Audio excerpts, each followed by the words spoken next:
वाराणसी के विकास प्राधिकरण की, जो इन दिनों सवालों के घेरे में है, क्योंकि वीडीए अपनी जिस बिल्डिंग के नाम पर अपनी पीठ थपथपाता है, वो लैंडमार्क टावर फेज 1 की बिल्डिंग अब वीडीए की पोल खोल रही है, क्योंकि इस इमारत को बनाते वक्त जो वादे वीडीए ने खरीदारों से किए थे, वो बिल्डिंग बनने के बाद भी पूरे नहीं हो पाए।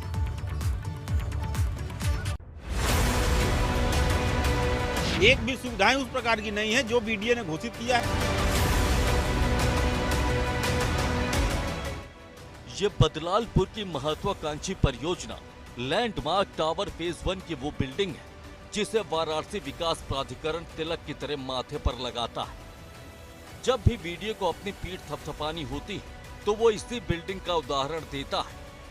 अपनी इस कारीगरी पर वीडीए इतना इतराता है कि उसने इस बिल्डिंग की तस्वीर वाराणसी विकास प्राधिकरण के गेट पर भी लगा रखी है। लेकिन आज ये बिल्डिंग सवालों के घेरे में, और ये सवाल कोई और नहीं, इसी बिल्डिंग में रहने वाले वो लोग खड़े कर रहे हैं जिन्हें बड़े बड़े सपने दिखाकर ठग लिया गया है।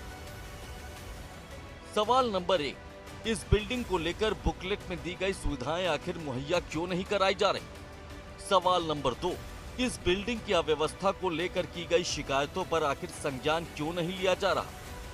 सवाल नंबर 3, आखिर यहाँ बनी सोसाइटी का सच क्या है?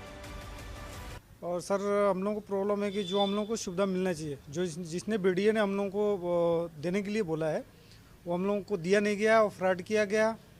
हम लोगों के जितने दीवारें हैं, बाथरूम में पूरे सीपेज जो हो रहा है वो सही नहीं हो रहा है।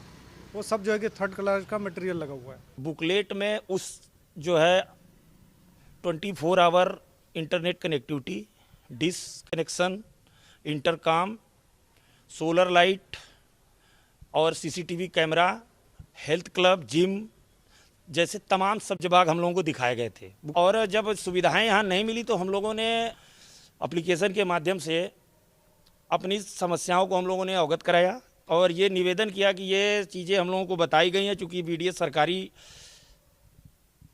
एक विभाग है तो ये उपभोक्ताओं के साथ ऐसा फ्रॉड ना करे।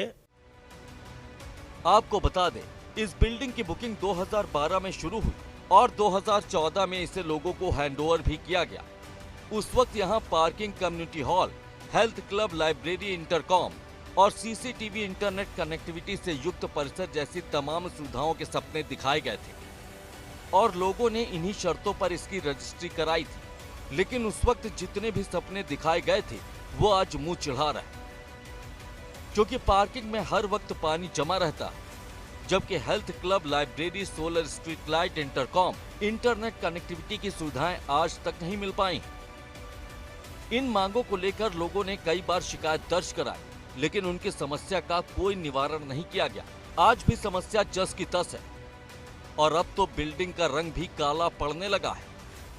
दिक्कत तो ये सीपेज की ही बहुत बड़ी प्रॉब्लम है।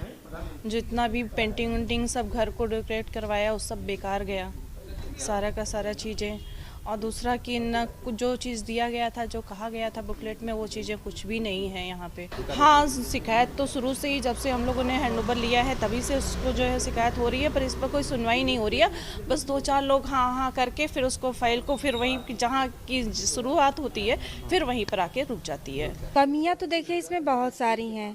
न यहाँ इंटरकॉम की व्यवस्था है, न वाईफाई है, नसी ये सोलर लाइट का बोले थे देने के लिए, भी नहीं दिए।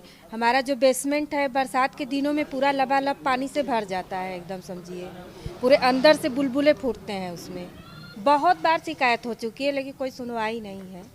सरकारी इमारत बनती है तो योजना सबके सामने होती है। नियमानुसार योजना को देखकर उस पूरी इमारत का रेट तय होता है, लेकिन यहाँ इमारत बनी और लोगों को भ्रम में रखकर हैंडओवर दे दिया गया, जबकि आज भी यहाँ पर सुविधाओं का टोटा है। लोग खुद को छला महसूस कर रहे हैं। वीडीए के वीसी इस मामले का संज्ञान लेकर आगे कदम बढ़ाने का दावा तो करते हैं, लेकिन उनका ये दावा सिर्फ हवाई होता है, क्योंकि जमीन पर कुछ नहीं।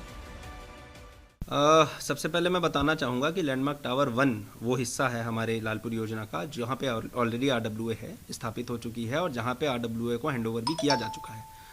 जैसा कि आपने कहा कि वहाँ पे कुछ सुविधाओं की कमी है, तो मेरे संज्ञान में ऐसा नहीं है, किंतु अब क्योंकि आपने इस चीज़ को बताया है तो मैं इस चीज़ को चेक कराऊंगा।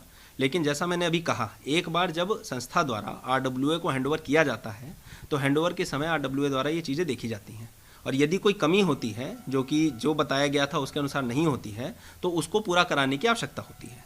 बीडीए एक अपना जो उनकी शर्तें होती हैं कि हम ये सुविधाएं देंगे आपको और ये उसका मूल्य है स्क्वायर फीट के हिसाब से और वो उसका रजिस्ट्री करते हैं।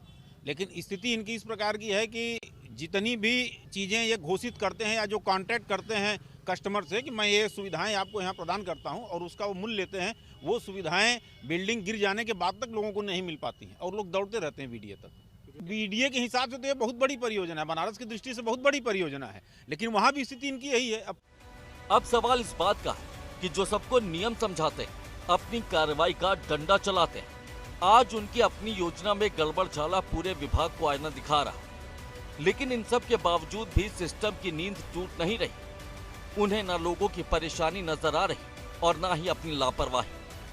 आम जनता निराश है और खुद को छला हुआ महसूस कर रही है। अब देखना यह होगा कि क्या बीडीए आम जनता की समस्याओं के बाबत कोई कदम उठाता है या यूं ही सुषुप्ता अवस्था में पड़ा रहता है।